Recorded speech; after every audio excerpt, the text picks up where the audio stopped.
40 giorni di lavoro, 2 sconfitte, 2 amarezze, diciamo, però buone partite ed ora la prima gioia. Sì, non avevo dubbi, ero sicura che il risultato prima o poi arrivasse, presto. Ho visto subito la squadra pronta alla prima giornata, tanto bel gioco, mancavano i gol. Oggi sono arrivati, ci siamo tolti un bel peso e sono soddisfatta.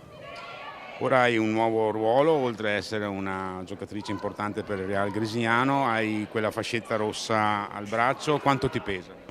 Ma non pesa, siamo tutte persone intelligenti e non è un peso, mi sono presa a cuore la squadra, la società fin dall'inizio e è, è bello, siamo persone intelligenti e non sarà sicuramente un problema.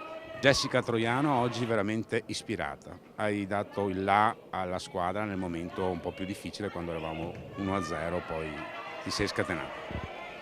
Ma guarda, sinceramente è merito anche delle mie compagne perché ho fatto una giocata e poi ho cercato di far segnare una persona messa meglio di me a livello di posizione, quindi sono contenta della prestazione di tutte e quindi voglio fare i complimenti al mister per come sta guidando questa squadra in primis e a tutte le ragazze per quello che ci mettiamo nonostante le mille difficoltà che abbiamo incontrato in questo periodo, quindi complimenti a tutti veramente.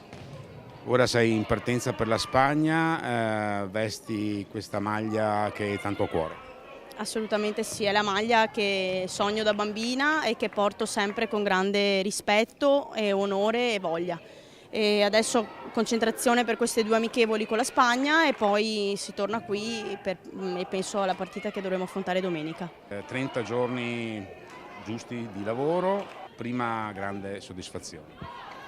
Sì, è una grande soddisfazione, al di là del risultato, anche per il gioco espresso, finalmente, perché avevamo visto qualcosa alla prima, poi alla seconda contro la Ternana così così e adesso bene, al di là dei punti sono passi in avanti sulla convinzione di quello che stiamo facendo.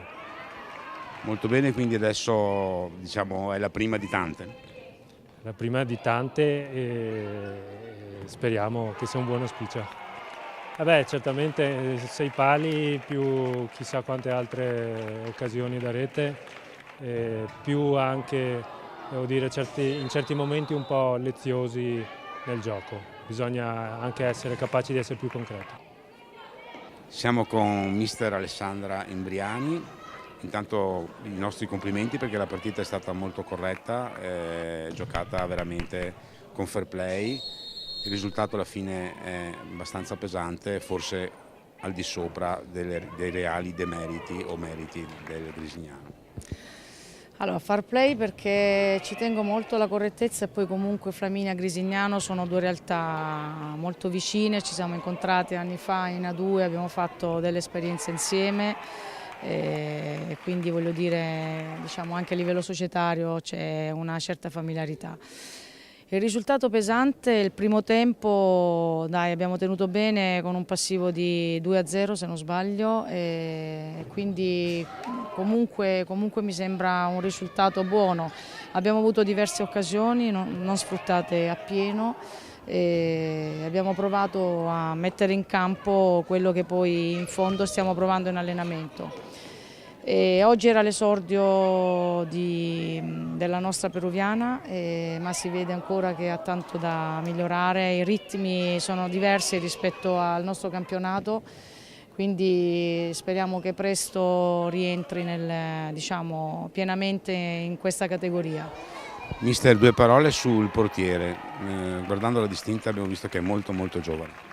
Sì, è una ragazza che fino all'anno scorso giocava nella nostra Serie C, quindi ha fatto esperienza in Serie C e in rappresentativa nelle Marche e ha avuto diverse convocazioni in Under 17 in nazionale. Quindi è una ragazza che diciamo, nasce dal nostro vivaio, che è con noi da tantissimo, da quando era piccola e speriamo che cresca nel migliore dei modi perché ha un grande potenziale.